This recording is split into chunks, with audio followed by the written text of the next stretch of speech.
Bonjour, nous sommes de l'association Espace du Neuf Curial et on fait un reportage pour Média Transsonore. On est au TLM et ici c'est un lieu pour tout le monde. Avant le TLM, c'était une gare de métro. Non pas une gare de métro, une gare.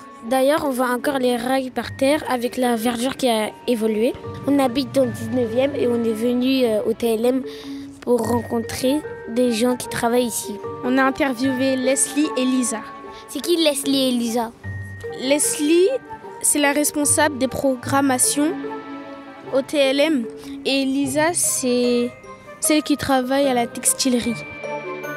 Vous écoutez un podcast Transsonore. Transsonore, la transition et l'insertion par le son. Bonjour. Bonjour, oui, alors moi je m'appelle Leslie, je travaille au TLM et je travaille à la communication. Donc mon poste c'est responsable communication. Et voilà, au TLM tout le monde fait de la restauration en plus des autres tâches. Donc je fais aussi du bar, et parfois je ramasse des assiettes, enfin voilà. Je fais comme mes collègues barman et en plus la communication. En quoi consiste votre travail? Alors, mon travail ça consiste à rencontrer toutes les personnes qui veulent organiser des événements au TLM. Ça peut être des concerts, ça peut être des conférences, ça peut être des ateliers créatifs avec Espace 19, voilà, toutes les activités. Vérifier que tout est faisable au TLM, leur demander ce dont ils auront besoin, comment on s'organise, etc. Et après, les mettre dans l'agenda, créer l'agenda et après être là sur les événements pour vérifier que tout se passe bien et faire la communication pour que les gens soient au courant.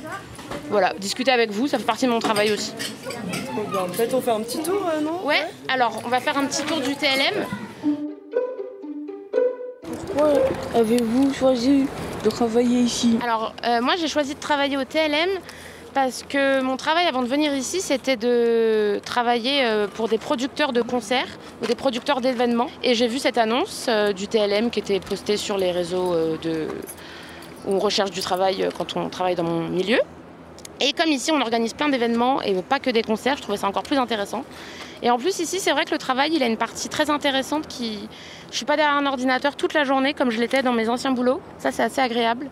Et puis en plus c'est pas tous les jours tous les bureaux, vous verrez que tous les boulots n'ont pas un travail avec un cadre aussi agréable que le TLM. Du coup dans le TLM il y a 5 espaces. Attendez, la règle d'or des journalistes c'est de couper leur téléphone. Alors, du coup, au TLM, il y a 5 espaces. Le premier, c'est la textilerie que vous avez vu en bas. Après, il y a cet espace-là, ça s'appelle le Red Rail. Donc ça, c'est le restaurant, le bar et la salle de concert. Donc c'est là où on fait la petite scène au fond, on fait des concerts. Parfois, il y a des DJ, parfois, il y a des karaokés, parfois, il y a des événements pour les enfants. Vous avez un petit peu tout le programme dans le programme que je vous ai donné.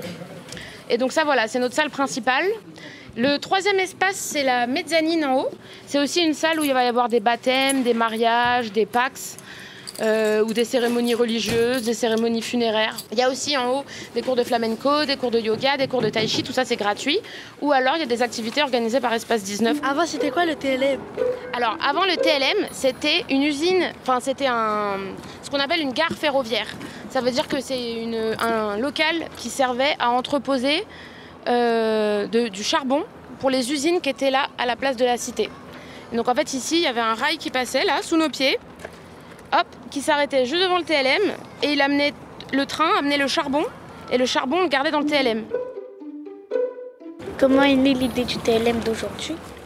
Alors le TLM, l'idée est née aujourd'hui parce qu'il y a 2 personnes qui s'appellent Marie-Thérèse et Sofiane qui regardaient ce bâtiment depuis longtemps et qui se disaient que ça faisait trop longtemps qu'il s'y passait rien. Et donc en fait, ils ont réuni tout plein d'associations du quartier et ils ont décidé de répondre à ce qu'on appelle un appel à projet.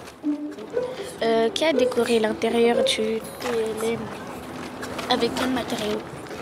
Alors, ça c'est une très bonne question. Le TLM, c'est l'architecte Clara. Elle s'appelle Clara, qui principalement s'est occupée de décorer le TLM et de l'aménager aussi, pas que le décorer, mais aussi l'aménager. Et avec des matériaux qui, c'est très intéressant ici, c'est que la plupart des matériaux sont réemployés.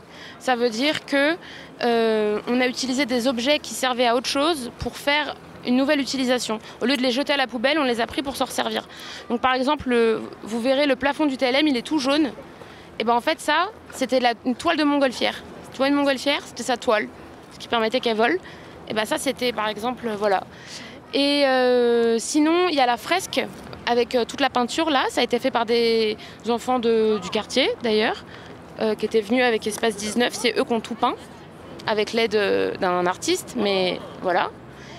Et sinon, voilà, le mobilier, c'est Julie qui l'a acheté, d'occasion aussi. Donc c'est pareil, c'est réutilisé. Est-ce qu'il y a des activités pour les enfants? Alors, les activités pour les enfants qui sont organisées, elles sont organisées beaucoup par Espace 19, qui propose donc des ateliers. Il va y avoir des ateliers de calligraphie, des ateliers, la fois il y avait une chasse aux œufs. Voilà, des ateliers comme ça. Sinon, on a aussi un événement qui s'appelle la Boum des enfants qu'on organise. Donc là, il faut venir avec ses parents. Est-ce que les enfants ont le droit de venir tout seuls? Les enfants n'ont pas le droit de venir tout seuls au TLM. Ils doivent venir accompagnés soit d'un parent, soit d'un tuteur légal, donc tonton, tata, cousin, grand frère, soit d'une association comme l'Espace 19 ou d'un tuteur qui, là comme Laure, qui organise une activité. Et vous êtes ouvert toute la semaine? On est ouvert toute la semaine sauf le lundi, parce que comme ici c'est un endroit où les gens ils veulent venir quand ils sont en week-end, quand ils se reposent, ils viennent s'amuser ici. Donc ça veut dire qu'il faut que nous on soit ouvert le samedi et le dimanche. Mais on va pas travailler 7 jours par semaine, du coup on se repose le lundi. Combien y a-t-il de métiers au TLM? Combien il y a de métiers au TLM? Alors, il y a 3 corps de métiers au TLM, la cuisine, le bar et les fonctions support. La cuisine, en cuisine, il y a 3 métiers. Employé polyvalent, cuisinier et chef. Qui fournit la nourriture? Alors, c'est Mama Yoka qui est le traiteur du TLM. Le bar, il y a 2 postes, responsable bar et barman. Et après, il y a les fonctions support. Donc ça, c'est tous les gens qui s'occupent de tout ce qu'on voit pas, mais qu'il faut faire quand même pour faire tourner le TLM. Donc organiser des activités, faire de la communication, payer les gens. Voilà, donc ça, c'est la directrice, Julie, que vous avez vue tout à l'heure, qui fait ça. Est-ce que vous prenez des stagiaires de 3e? Alors, on ne prend pas de stagiaires de 3e, justement parce que, comme on est un établissement licence 4, ce que je vous expliquais tout à l'heure, en fait, ici, il y a de l'alcool, il y a des couteaux. En cuisine, il y a plein de choses où on peut se faire mal. Donc, il y a des friteuses, il y a voilà, donc on peut se faire trop mal en cuisine. Les stagiaires de 3e, ils n'ont pas le droit d'entrer en cuisine. Et derrière le bar, il y a de l'alcool. Donc, les enfants n'ont pas le droit de servir de l'alcool. Donc, on ne peut pas prendre de stagiaires de 3e. Bonjour. Bonjour, moi je me présente, je m'appelle Lisa et je suis en service civique ici, donc à la textilerie depuis 3 semaines. Et à côté de ça, je suis étudiante en école de design. C'est quoi la textilerie? Et la textilerie, du coup, c'est une ressourcerie textile. C'est une association qui, du coup, est centrée sur le textile. Donc ça peut être des vêtements, ça peut être aussi des accessoires autour du vêtement, ça peut être aussi du linge de maison, du tissu et tout ce qui est aussi autour de la couture. Et nous, alors notre but, c'est de récolter des vêtements afin de les revaloriser, donc de leur donner une seconde vie. Donc ça peut être grâce à du coup notre magasin de seconde main, où du coup là on vient juste remettre en vente des vêtements qu'on nous donne, mais on les revalorise aussi en faisant du recyclage. Donc on peut recycler ces vêtements grâce à nos cours de couture, en faisant des nouvelles confections avec ces vêtements, ça s'appelle de l'upcycling. Ou alors on les recycle aussi en les envoyant chez nos partenaires qui, eux, les recyclent de plein de façons différentes et je ne sais pas exactement toutes les façons. Est-ce qu'il y a beaucoup de gens qui viennent ici?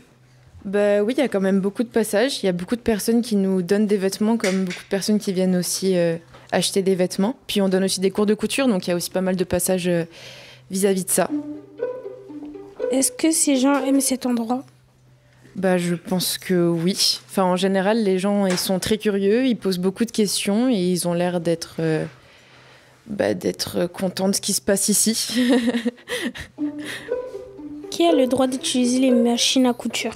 Déjà, les personnes qui prennent des cours de couture, donc sur le site en ligne. Et sinon, il y a aussi des bénévoles aussi qui viennent pour aider à donner les cours de couture, ou des bénévoles qui viennent aussi pour aider à réparer des vêtements qu'on a, parce qu'on a aussi des vêtements en libre-service où des personnes peuvent venir aider à les réparer pour qu'on puisse les remettre en vente après dans la boutique. Vous travaillez pour de l'argent ou parce que vous aimez votre travail? Alors, franchement, honnêtement, parce que j'aime mon travail. Je peux le dire en service civique, je pense que je peux dire que c'est parce que j'aime mon travail. Est-ce que vous avez des habits de grande marque ou de petites marques? Des habits de grandes marques et de petites marques? Ou de petites marques. On a de tout. On peut avoir des marques, des marques de slow fashion et de fast fashion. Et après, on a aussi du luxe parfois. On a des grandes marques. On a vraiment de tout. Bon, si on n'a plus de questions, comment on peut se quitter alors? Merci. Merci. Merci pour nous. Bonne pour l'intérêt que vous portez à la textilerie. Au revoir. Merci. Ce podcast a été réalisé par Amidou, Aminata, Absatou, Mélina Et tous les autres enfants de l'espace 19 Cambrai.